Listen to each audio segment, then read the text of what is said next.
we're friends with another guy called DJ High Tech, and we've been doing different things, on our own, and then when we kind of linked and started the Antwoord. I don't know, it's just kind of organic. I can't remember exactly. It was a long, you just start messing around with stuff and it kind of works. What would you guys classify yourselves? Hip hop or ravers? Where do you get your main inspiration from? Probably rave. Yeah, Yo-Landi likes rave, and I've got like a rap background, so it is kind of a combination of rave and rap. We like the high energy of like rave music and like the hardcore, like kind of bang of like rap music. So it's a kind of pretty much a 50-50 combination of the both. Cool.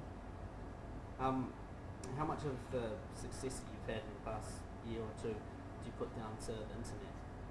Well, it's everything, like TV and radio and magazines and that sort of thing, and CDs are pretty much becoming like quite old school, like VHS or something.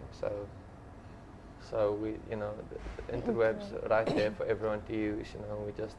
But we didn't really like plan that. That was just a kind of a lucky thing, really. We just made our music. We have a live show, and we made some music videos and took some photographs.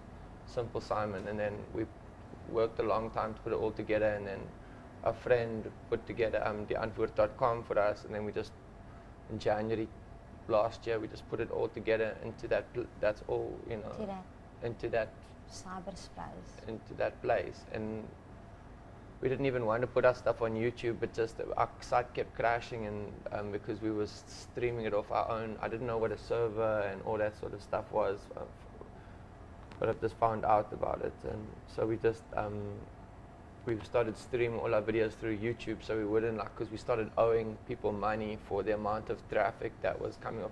In South Africa, you don't get unlimited bandwidth, so we had to pay this guy all our money we had because of the downloads we were getting, and then put it on an American infinite server or something, and then everything just went fucking mental. Nice. How did you guys come to work, speaking of America, how did you come to work with Diplo on your latest track, Evil Boy? How did we, Diplo started posting things of about Yo-Landi on his blog or something, and then he just sent us this beat and we wrote it right. Yeah, and then he sent us a beat, and then we didn't know who he was, and then the beat was real nice, and then we kind of just and then we met him, and where did we meet him? It was the first time to play overseas at Coachella. There's fancy festival there that you drive around on golf carts to go perform, and then we met Diplo there, and then yeah, we got on good, and then we made the song. Yeah. Cool. Can you explain exactly what you mean by Zef music? What is Zef to you guys? Zef's a style from South Africa, and that's kind of like it's like kind of in America you get hip hop or something, and it's like kind of like a style, or it's not just you get the rap and then you get hip hop, and it's like a whole style. And Zef in South Africa is like a whole style. It's how you, like a way of thinking and dressing and how things sound and stuff, and kind of our style is Zef, so it's just like a South African thing. What are you gonna say? Sorry. I can't remember. Sorry. Okay, it's a weird one. If you guys were going to do a collaboration with someone like Justin Bieber, for example, what do you reckon the subject matter would be? I don't think we would do a collaboration with him. It would be, say, like, pull down your pants, let me see if you're a girl or boy or something. That would be quite a nice hook. Yeah. What can fans at the big day out expect for your show tomorrow? We don't know. Our live show is pretty much the center of our storm, so they can expect to be kind of in the presence of that. They can come and fuck out and buck wild and fucking the kids get go the nuts. fuck down. Yeah, they go crazy at the live thing. It's real sweet. You guys are going to be playing in a tent with 20,000 people in it, so... Holy moly, that's quite a lot of crazy, people, Jesus. So did you bring DJ Hightech with you, or what's? Yeah, we roll with him. Yeah. Yeah, strictly. But he just doesn't, he's a bit shy. He doesn't 'cause like interviews or. he's got like a speech impediment. Fair enough. Fair enough. Did you always want to be rappers growing up? Did you ever think you'd get paid to travel the world representing South African, Zef culture? I knew I wanted to be a rapper. I didn't know I was going to get paid for it until recently, and I always wanted to fly around the world, but I didn't know it was, that it was going to happen. It was going to take so fucking long to kick. But Yo-Landi, she got started early. She's the young blood in the force, in the team. On a slightly more serious note, a lot of your lyrics, you mentioned South Africa is not spelt, it's got a lot of different cultures, a lot of different races. Do you think today, in 2011, racism still exists in South Africa, and how does that kind of affect the music that you guys make? It's much worse, and we've traveled around the world now. The racism is like it's like everywhere around the world, but it's like when we've been to like England, for instance, it's a million times worse. In UK, but they don't talk about it. It's like a more like silent, like violent thing. And in America, it's also like floating around, much worse than South Africa. South Africa was like that thing was kind of. It was like an 80s thing, and it's kind of way mixed. But It's kind of old-fashioned it's like now. an old thing. It's not really like Relevant. cool anymore. There's a bit of racism because it's run by like black people towards like whites a little bit, but that's like whatever. It doesn't matter. It's like but it's also like the cultures have very merged.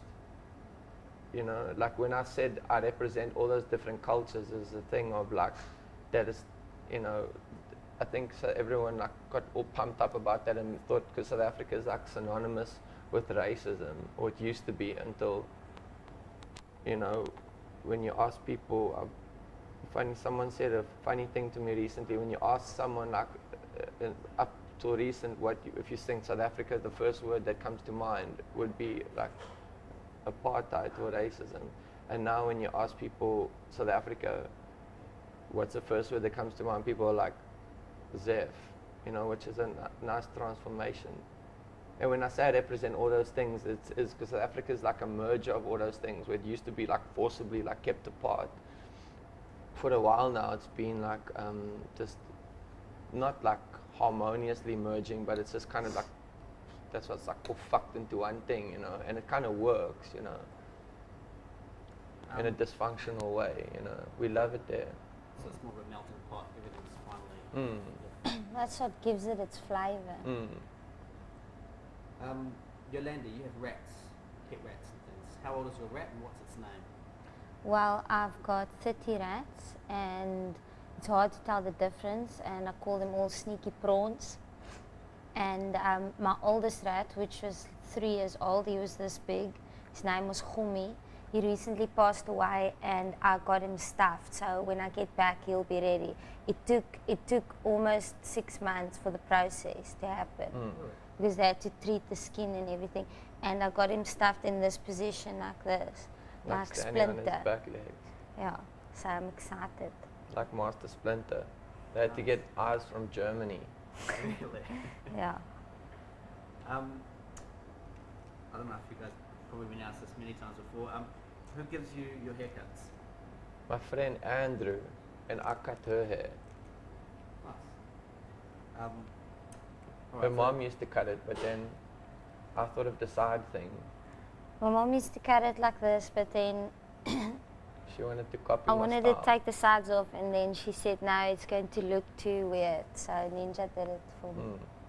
I didn't care, I just cut it off.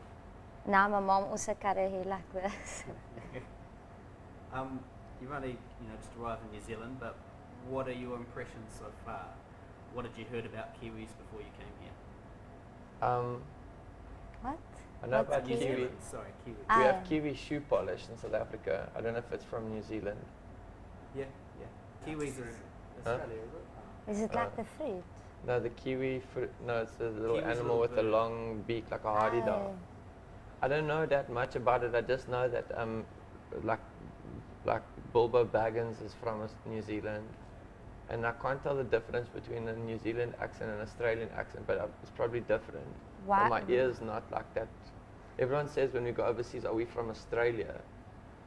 Which I'm like, yeah, so I think it takes a while to like notice like little things like that. What is the difference? There is a difference. There's a they talk more with like more of an E, like they, and they're a bit whinier, It's a bit more Little bit more forced. tangy. Yeah, it is. Yeah. It sounds like a little bit more, So yours is more like refined. more fancy.